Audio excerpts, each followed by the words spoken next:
Hi, this is Emerald and welcome to the Diamond Net, and today I'm going to be talking to you about spiritual bypassing. Alright, so this video about spiritual bypassing is intended as a continuation of my grounding series. If you haven't seen the other videos, I have one titled Grounding in Your Subjective Experience and Grounding in Your Emotions. So that'll give you kind of like a background thing, but if you want to just go ahead and go into this video, you can do that too.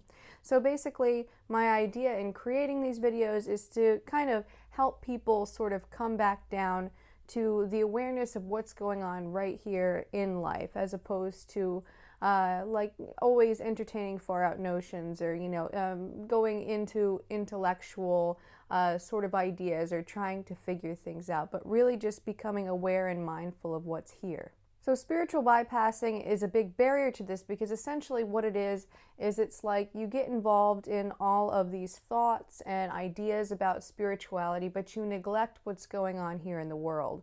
And you maybe even use spiritual bypassing to avoid real life issues or to even avoid spiritual progress itself. And really, I would call spiritual bypassing really a form of emotional avoidance, trying to avoid things through rationalizing them and intellectualizing them in a spiritual way. So spiritual bypassing is really a byproduct of having a spiritual ego, where you start to identify with spirituality and you just kind of like go around in your head, like sort of crunching insights is what I call it. It's kind of a form of mental masturbation where you're like always trying to figure things out, but you never really take the time to be still or to allow things to come to you. You're always like kind of on the hunt. And it also, sometimes we come across insights and we start to think, oh, well, because I know this, then these real life concerns over here are not practical or valuable to pursue. Because, hey, it's all the illusion of Maya anyway, so what's the point in all that? So these type of thoughts come up as a form of like very sneaky, egoic, emotional avoidance. So like somebody who's spiritual bypassing might prefer to read and learn about certain spiritual concepts and like different practices such as shadow work, but they won't actually like sit down to do the thing itself. Like they won't put the method into action to try it out. Or as opposed to consulting their own personal firsthand experiences, they might think, oh, well, let me just research, what other people have done, or let me research what the idea is behind it, as opposed to actually going inside and doing the real work.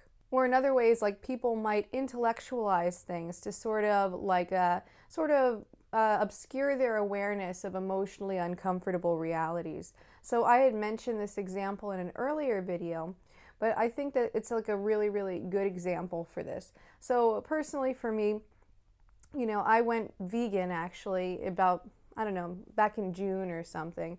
And really I did so because I saw some videos of animals being mistreated and it made me feel really, really uncomfortable emotionally. And and this is not meant in any kind of judgmental way, and this is not like me trying to get you to be vegan or anything like that. But like a person was commenting on a thread on a forum that I follow, and they were basically saying, well, that's true, but even if you stop eating, meat and everything, it's still going to happen. But essentially, because no matter what, as a result of being alive, you kind of are making other things suffer, just by your very being here, you might step on microbes, so essentially you're going to create suffering no matter what.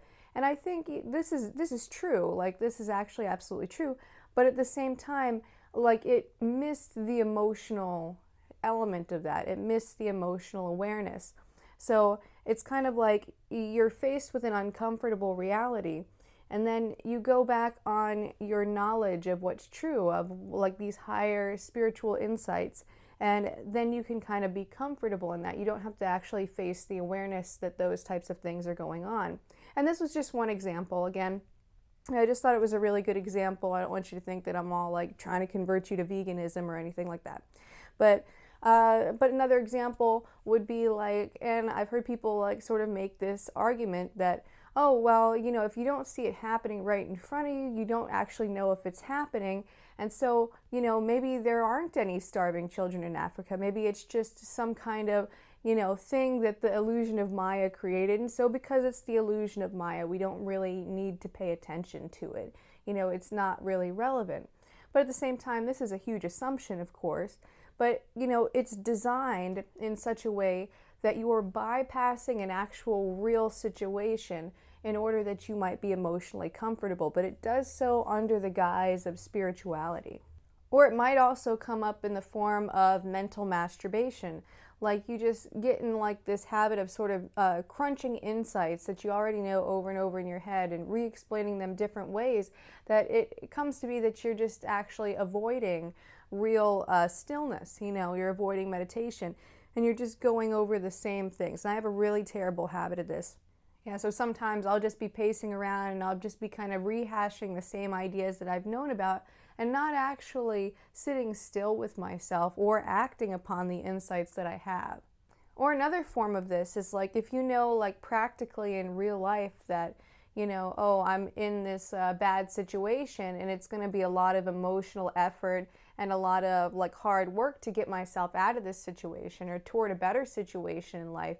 But because certain spiritual insights that are like this higher up wisdom, you can just kind of like rationalize it away. Like, for example, if you know that you have issues with like not wanting to be confrontational and you're very much a doormat, you could just say, oh, well, essentially we're all one anyway. And that's like one of those higher wisdom insights. And, essentially I have to be accepting. And, so you can kind of bypass over things that would actually be good for you in life. It's important to have healthy, strong boundaries. And it's important to be able to say no to people. And it's important to be able to acknowledge your own anger. But sometimes people mix up those higher spiritual insights with lower, more practical insights. And they end up bypassing the whole situation. And it's a very sneaky trick that your mind plays on you because it's like, oh, actually, this is a good thing that I'm doing. Letting people walk all over me means that I'm more humble and thus spiritually superior. So be careful of the humble ego too. That one comes up a lot. Or it might just come up as like kind of like you like to think about things rather than do them. So you like to plan and you like to think about all of the spiritual progress that you want to make in your life, but you don't actually sit down and do it. You like to theorize about things and kind of study things in an academic way, but you don't actually put those things in place in your life. But essentially, spiritual bypassing really could even be reframed as just emotional bypassing, because that's what spiritual bypassing exists for, is that basically your ego has sort of co-opted spirituality as part of your ego, and it's using that now as a coping mechanism so that it doesn't have to deal with the discomfort of life out here in the world. That doesn't always fit neatly in the box that your mind creates for it. You might have a situation over here where you have to go out of your comfort zone. And so maybe there might be a tendency for you to think, well, that's just unspiritual, so let's not do that. Or, just any kind of uncomfortable emotion that you might not want to face.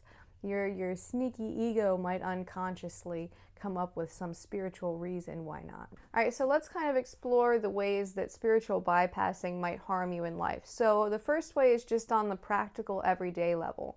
Where people are like, let's say, just not taking action on their goals because they have some spiritual reason against it. Like, so for example, like taking a job and working hard, someone might reason, oh, well, money is really, unspiritual, so I shouldn't even be pursuing money. Why am I going to spend 40 hours of my week working just to pursue money? But of course, if you want to live a life that's fairly comfortable and stable, you're going to need money to do that. So there's some practical things that you could miss out on, like shelter and stability and food and things like that. So that would be a fairly extreme version of spiritual bypassing.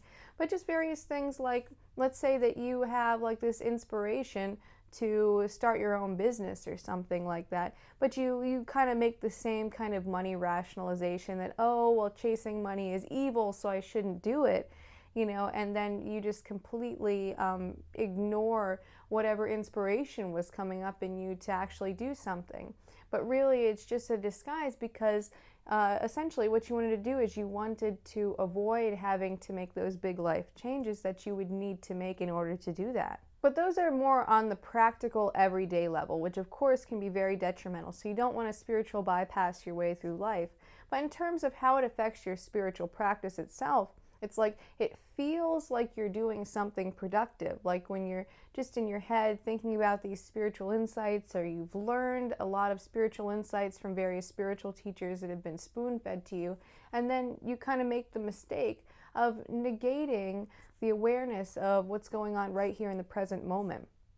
So essentially, because the thought spectrum is very, very tricky anyway, you could very easily get caught up in ideas and not really realize that you're getting caught in ideas, and essentially your awareness gets sapped from what's going on here in the present moment. You're not even aware that you're in your thought process. You're so trapped in it. And because you're there with spiritual thoughts, it's like, oh, well, I'm making progress, when you're really not. And so it's very important to take time to actually be grounded in what's going on here in the real world. Check in with your five senses, actually become aware of the thought as a thing itself and not just the content of a thought. So this is the way that spiritual bypassing makes you very, very ungrounded in life and ungrounded in your awareness. So because it's so sneaky, let's take a look at the ways that spiritual ego kind of hems you in. And I think that there's really two main ways that spiritual ego presents itself, and one is more active and one is more passive. So the more active form of spiritual bypassing is what I call insight crunching, and I have actually a really, really bad habit of doing this. Now, in some respects, like, whenever I dig really deep and I find out different insights, this can be really helpful, but I can also be sort of addicted to thinking and trying to figure out these insights, So it's one of those things that you really have to find a balance. Contemplation does have a place in spiritual practice, but you want to make sure that you're not just so stuck in contemplation that you get stuck in this, what I would call insight crunching or mental masturbation. But basically, the main function of this more active form of spiritual bypassing is to keep you from being still. So again, it's that emotional avoidance and that avoidance of reality that's happening, because if you remain still and you don't have something to distract yourself from what's going on here in the present moment, you have to face reality. And for many people, especially people who've experienced traumas before, just being aware in the present moment can be very, very emotionally taxing. So the way active spiritual bypassing sort of presents itself for me is like I talk to myself, I pace around, I think a lot, and like I could literally do that for hours and hours at a time. And sometimes it is very fruitful and I come up with lots of great insights, but other times it's just like me going over the same thing over and over and over again. And maybe other people might not have this in such an extreme way, but at the same time, it really can take you out of life. And certainly there's been times where I've lost track of time, I've lost track of like sort of where I am, and it essentially just saps your awareness completely from life. Now I'm going to go over in a little bit some ways to avoid spiritual bypassing and to kind of get over spiritual bypassing. But for the active form of spiritual bypassing, essentially the antidote for this is stillness, allowing yourself to just be here and not do anything. So being as opposed to doing. So the other more passive form of spiritual bypassing is one that I find really quite common on the forum that I follow, and for a lot of people who are like really into like enlightenment and things like that. And basically I would kind of sum the more passive form of spiritual bypassing as rationalizing away. And essentially it exists for the same reason as the not wanting to sit still, only it uses rationalizing away to sort of avoid situations that might be emotionally taxing, whether they be emotionally taxing for a practical real life reason or for a spiritual reason. Basically, it's like you learn these higher up insights and then you use those higher up insights to sort of wiggle your way out of uncomfortable situations and be lazy and to just avoid things in general. So an example of this would be like, oh, I don't need to become aware of my anger. I should just be getting rid of it because anger isn't very spiritual. Or I don't need to be aware of the great amounts of suffering in the world because essentially that's just the illusion of Maya anyway. Or I don't need to improve myself because that's just ego. And really, there's no self here anyway, so what's there to improve? Or I don't need to leave my abusive relationship because I just need to learn to be more accepting and not be as angry. Or I don't need to create firm boundaries for myself because essentially we're all one anyway, so who's to have any boundaries anyway? Or I don't need to change my behavior because everything is perfect anyway. Now, did you notice all of these bits of higher wisdom, if you apply them properly, can be very, very helpful. Or if they come as genuine insight, they can be very, very helpful. But the ego can also be really sneaky and take those higher wisdom insights and then use it for negative effect in your life, just to avoid those uncomfortable situations. So it's very important to become aware that you're doing this and then kind of just stop it right there. Like, oh, maybe instead of saying, oh, we need to be more accepting because we're all one and all of that, maybe that's not where I need help. Maybe I really do need help creating firmer boundaries for myself, or maybe I need to do the emotionally uncomfortable thing and learn how to stand up for myself in a way that is productive for my life. Now, of course, both the active and passive forms of spiritual bypassing come in a very sneaky way. We seldom know that we're actually doing it while we're doing it because that's the way the ego works. It can essentially come up with a rationalization for you where it seems like what you're doing is a good thing. So here are some ways where you can tell you're doing the more active form of spiritual bypassing, that insight crunching that I talked about earlier. So some examples are refusal to be still, unwillingness to meditate, having lots of spiritual ideas or learning about lots of spiritual truths like from books and from spiritual teachers, but not actually putting things in place to get to a different point. And then always having to be active to avoid uncomfortable emotions like the pacing around, the talking to yourself if you do that like I do, or just going around and around in your head, just crunching those insights over and over again. And so if you notice yourself doing this, there are some ways that you can pull yourself out of it. And it's mostly through stillness, because this is the active form of spiritual bypassing. It means sit still, be there, be aware and present in the moment right now. So the more passive form of spiritual bypassing, this tends to be a little bit sneakier because we tend to be able to hide our laziness and our avoidance under so many rationalizations. So really, this one's all about noticing the rationalizations that you're making to avoid uncomfortable situations. Now, the passive form of spiritual bypassing tends to be a lot more difficult to spot, because the ego is really a master at rationalizing away reasons why to avoid uncomfortable situations. So you want to look at situations where you start to feel emotionally not so comfortable.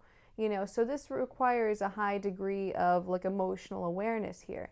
And so when you see that, you need to watch your response to it. It's like, do you just come up with a spiritual reason for why you don't need to face that reaction? And that's essentially what you're looking for. So for example, if you become aware of the fact that children are sold into prostitution all over the planet, and that's a really, really uncomfortable thing to know about. Do you notice yourself maybe trying to rationalize it away or avoid that awareness simply because of some spiritual insight that you heard at some point, like, oh, all suffering is Maya, or suffering only happens to those with egos and kids don't really have ego yet, or some other thing like that. So you want to watch out for rationalizations in order to avoid emotions. Or you may even be bypassing things that you genuinely enjoy. Like, I know that for me, after I had my experiences of ego transcendence, I started to sort of pull out of activities that I enjoyed because I thought, well, this is just spinning that identity that I don't want to have anymore. So, essentially just trying to bypass the things going on here in life for some spiritual reason. Or, of course, avoiding doing hard work and going out and making big changes and, really doing the emotional labor that is required to make a life functional and good. We can use spiritual bypassing to say, oh, well, we're all going to die one day anyway, and what's going on here is an illusion, so why even put any effort into it? Why take it that seriously? So that type of thing can very easily be co-opted by the ego, and then you just get stuck in the trap of spiritual ego, and you're essentially inert in life. All right, so now that I've gone over a lot of things relative to spiritual bypassing, I want to basically give you some information on how to spot when you're actually spiritually bypassing and how to pursue a spiritual path without doing that, without falling into that trap. So if I can drive across one key point in this video, like that you take away from it, is basically that spiritual bypassing comes from an inability to face your most uncomfortable emotion. All right, so if I could drive across one thing in this video, it's this, is essentially that spiritual bypassing is emotional bypassing. And essentially there are many other forms of bypassing that bypassing can take. So it's not just spiritual bypassing, it can be bypassing through some other identity, through watching TV, because essentially spiritual bypassing comes from spiritual ego identification. And so you're using spirituality in the same way that you could use an identification as a motocross driver if you had that. So, or if you identified yourself with being scientific. So it's essentially the same exact process no matter what type of bypassing that you're engaging in. You're essentially avoiding these uncomfortable emotions that come up in the situations that trigger those emotions through this identification. So because all bypassing is emotional bypassing, my number one key point that I want to drive across is to face your emotions. Face your fears, face those uncomfortable things that spirituality is acting as a barrier between. So if you can find yourself in different thought processes about spirituality, trying to avoid certain awarenesses of things that make you uncomfortable, or avoiding doing hard work that you would need to do to make your life better, that's when an alarm should go off, like, uh-oh, I'm bypassing right now. Or, there are other forms of bypassing too that steal you away from life. So be on the lookout for those. Like anything that relates to anything that takes you away from your emotions and away from the present moment is a form of bypassing. So my number one piece of advice relative to this is to go directly into your emotions. Make sure that you become aware of exactly what's going on in your body and what's going on in your mind whenever you face these situations. So if you feel uncomfortable when you hear about starving children in another country, then you're going to need to, number one, become aware of the situation, at least in a roundabout way. There's no need to get really gory about it or anything. Become aware of that situation. Understand that it's a reality for people. Try to put yourself in those people's shoes. Understand that, okay, here's what the suffering is like for them. And then don't use any kind of spiritual truth to sort of rationalize your awareness away, like, oh, well, I've never been there, so maybe it's the illusion of Maya, maybe these are all mind implants, or maybe I've just been told this, or whatever the rationalization is, you want to drop that, and you want to go directly into the awareness that, oh, maybe there are other people out there, maybe they are suffering, maybe in some way I suffer even through that. And then as you go through these thought processes and to make yourself more aware of what's going on, you want to sort of take stock of what your emotions do during that time. You don't want to lose awareness of what's going on in your own body, your own reactions to it. Or if you catch yourself trying to rationalize away why you shouldn't make big changes in your life that would make your life better, just notice what you're doing. Notice what's going on emotionally. Notice that you're trying to diminish certain feelings or avoid certain feelings that are making you feel uncomfortable. So emotional awareness is key. All right, the second thing is just to take a lot of action. A lot of times, and I'm guilty of this too, people who are more into spiritual things or intellectual things, we have a tendency to just get into this thought that, oh, I'll just think about it and that will be doing something. And sometimes it's true that it's good to have an intellectual understanding. I'm not trying to knock that. Make sure that you're prepared intellectually for whatever it is. But if you already know, let's say, a spiritual process, like at the basic level, there's no need to read 10 books on meditation before you start a meditation practice, because the benefit that you're going to get is from actually doing the meditation and not from learning about meditation. Just like learning about esotericism, I think, can really steal you away from things. Now, on one hand, it's helpful because it kind of gives you a sort of framework in your mind for thinking about these things, but it can also backfire on you as well. And if all you do is read books about esotericism, that's just feeding a spiritual ego. That's all it's doing.